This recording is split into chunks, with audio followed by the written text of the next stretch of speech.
You ever stop and think about how much work a really simple word does? Well, today we're going to do just that.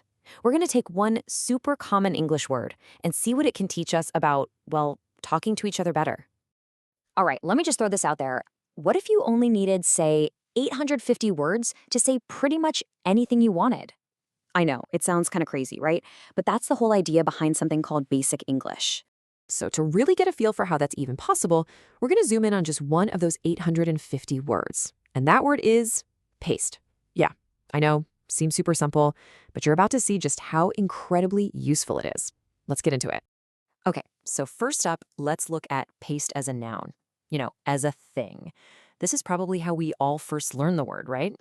So what is it? Well, its main job is to be a thick liquid for sticking stuff together. Super simple, right? It's direct, you can immediately picture it. That stuff we all used for art class back in the day. And this is where it gets interesting. It shows that even with a super simple vocabulary, you can still be precise. Paste isn't just another word for glue. Nope. The real difference is how thick it is. Paste is more solid, glue is more liquid. It's a small detail, but it's a really important one. And check this out. This example just nails it. He mixed flour and water to make a paste. You can totally see that, right? Someone just making their own sticky stuff. It's so practical, and pretty much anyone, anywhere can understand that idea. But hold on, paste isn't done yet, not even as a noun. It can also mean any really thick liquid, something that's almost solid, like tomato paste. See what happened there? The word just expanded. It went from being about glue to being about a specific texture. Now that's super efficient. All right, so now let's switch gears. We've seen paste as a thing. Now let's look at it as an action. Let's talk about paste as a verb. And this first verb form is exactly what you think it is. It's the action of using the paste we were just talking about. To paste something means you're sticking it with paste. It's a really direct, logical connection. Here's a perfect example. She pasted the pictures onto the wall. Boom! You can see that happening in your head. Clear as day. The word pasted does all the heavy lifting.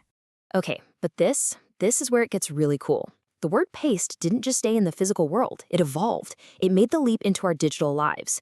When you paste something on your computer, you're not using actual goop, right? But think about it. The basic idea is exactly the same. You're taking something from one spot and sticking it somewhere else. The word just adapted perfectly.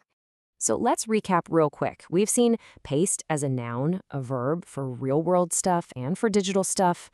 So why this word? Why did we spend all this time on paste? Well, here's the big secret. It's because paste is on the Basic English 850 list. That's right. It's officially one of the most essential, hardworking words out there, one of the chosen few for this super functional version of English. Just think about that number again. 850. That's it. To make it into a club that small, a word has to be an absolute powerhouse. It has to be flexible, versatile, and paste definitely earned its spot.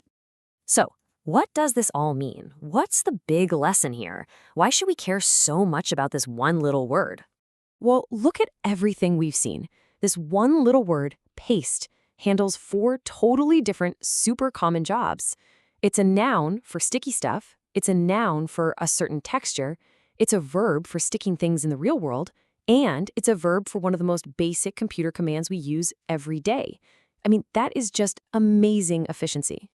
And you know what? That's really the secret. The most powerful words, they aren't the big, fancy, complicated ones. They're words like paste. They're total workhorses. They're clear, they're versatile, and they can connect real-world ideas to more abstract ones. It just goes to show you, when it comes to communication, simple is actually pretty brilliant. So, I'm going to leave you with a little something to chew on. Think about the words you use every day.